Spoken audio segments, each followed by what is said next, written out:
اس کی تین کیفیات ہو سکتی ہیں، کیوں اللہ کی طرف سے یہ چیزیں آتی ہیں۔ سب سے پہلی شے ہے، اب وہ جو آیات میں نے سنائی تھی وہ سن لیجیے پہلے ترجمہ۔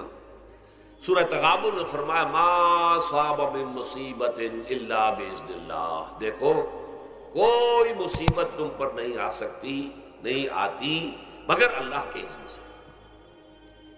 ومن یؤمن باللہ، اور جو شخص اللہ پر ایمان رکھتا ہو یہد قلبہ، اللہ اس کے دل کو ہدایت دے دیتا ہے، اس کے دل کو سکون عطا کر دیتا ہے، وہ راضی برضائے رب ہو جاتا ہے، اس میں شکوہ نہیں رہتا، اس میں شکایت نہیں ہوتی، اس میں تلخی نہیں ہوتی، کیوں ہو گیا، کیسے ہو گیا، کیوں ہو گیا، نہیں ہونا چاہیے، نہیں دیتے۔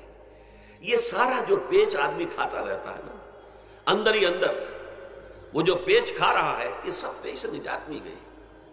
برو کشید سے پیچا کہ ہست و بود مرا، چے اقدہا کے مقام رضا کشود مرا۔ یہ پیچ کھانا جو ہے، پیچا کے ہست و بود، اس سے اللہ تعالیٰ نے مجھے نجات دے دی ہے مقام رضا کے ذریعے سے۔ کتنے بڑے بڑے عقدے میرے حل ہو گئے اس مقام رضا سے، چے اقدہا کہ مقام رضا کشود میرا، میرے تو بہت سے عقدے اس سے حل ہو گئے۔ لیکن اب اس کو تین حصوں میں تقسیم کیجیے۔ پہلی بات یہ کہ یہ اللہ کی طرف سے آزمائش کے طور پر آتی ہے۔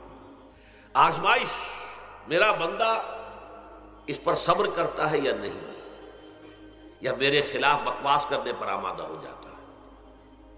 اللہ تو ایسا ہے، اللہ نے تو ہم پر کبھی کرم کیا ہی نہیں ہے، اللہ تو ظالم ہے، معاذ اللہ معاذ اللہ معاذ اللہ۔ کہیں ایسا تو نہیں، میرا بندہ جو ہے تکلیف کو جھیلتا ہے میری وجہ سے، یہ سمجھ کے کہ اللہ کی طرف سے آئی۔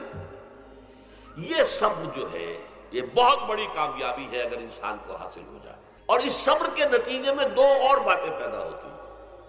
پہلی بات یہ ہوتی ہے کہ یہ امتحان کا نتیجہ کیا نکلتا ہے کہ آپ نے ایک امتحان پاس کیا تو آپ کے اگلے درجے میں ترقی ہو جاتی ہے۔ 5ویں کا امتحان پاس کر لیا نا تو 6ٹھی میں جائیں گے، اب 6ٹھی کا امتحان پاس کریں گے تو 7ویں میں جائیں گے، 7ویں کا پاس کریں گے تو 8ویں میں۔ درجہ بدرجہ انسان کی دینی، ایمانی اور روحانی ترقی کا ذریعہ یہ آزمائش ہوتی ہے۔ جتنا اس میں صبر ہوگا، جتنا اس میں تسلیم و رضا جو ہے آپ حاصل کرتے جائیں گے تو آپ کے درجے بلند ہوتے چلے جائیں گے۔ آپ کا امتحان کڑے سے کڑا آئے گا، بڑے سے بڑا آئے گا، مشکل سے مشکل تر آئے گا۔ ایک وقت میں MA کا امتحان بھی آپ کو دینا ہوگا، ایک وقت میں ہو سکتا ہے PhD کے لیے تھیسس آپ لکھیں، پھر اس کے اوپر جو ہے ٹیم بیٹھی ہوئی اور آپ سے وہ بحث کرے، جرا کرے آپ سے، وہ بھی کرنا ہوگا۔ لیکن یہ کہ اگر پرائمری ہی میں فیل ہو گئے تو اس کا سوال ہی پیدا نہیں ہوتا کہ کبھی آپ MA کا یا PhD کا تھیسس بھی لکھیں۔ اور اسی کو دوسرے انداز میں کہا گیا ہے قرآن مجید میں، وَلِيُبْلِيَ الْمُؤْمِنِينَ مِنْهُ بَلَاءً حَسَنًا۔ اصل میں ابلا کہتے ہیں، بلا یبلو جو ہے عربی زبان میں آتا ہے آزمانا۔ خلق الموت والحیات لیبلوکم ایکم احسن عملا، یہی معنی ابتلا کے میں، ابتلا یبتلی آزمانا۔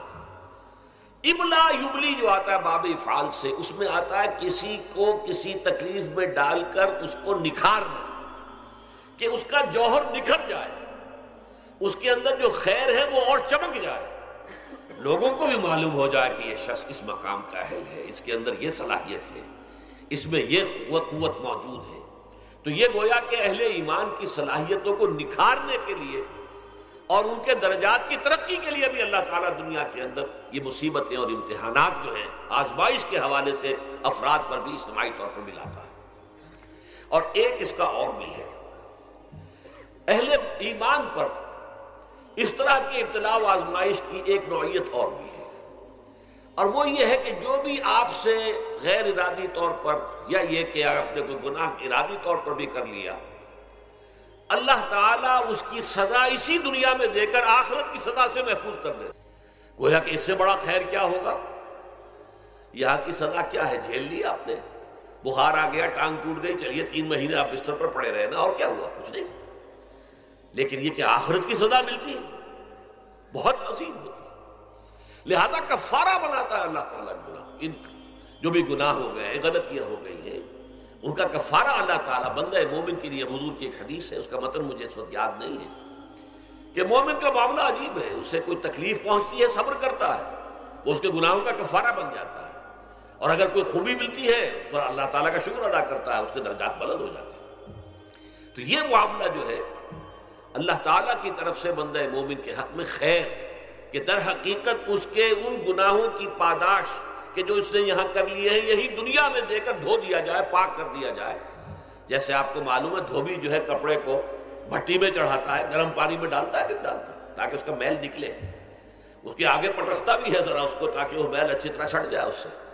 اسی طرح اگر دنیا میں ہمارے میل چھٹ جائیں، دنیا میں اگر ہمارے گناہ دھل جائیں تو یہ بڑے نفع کا سودا ہے، بڑے نفع کا سودا ہے، بڑے نفع کا سودا ہے۔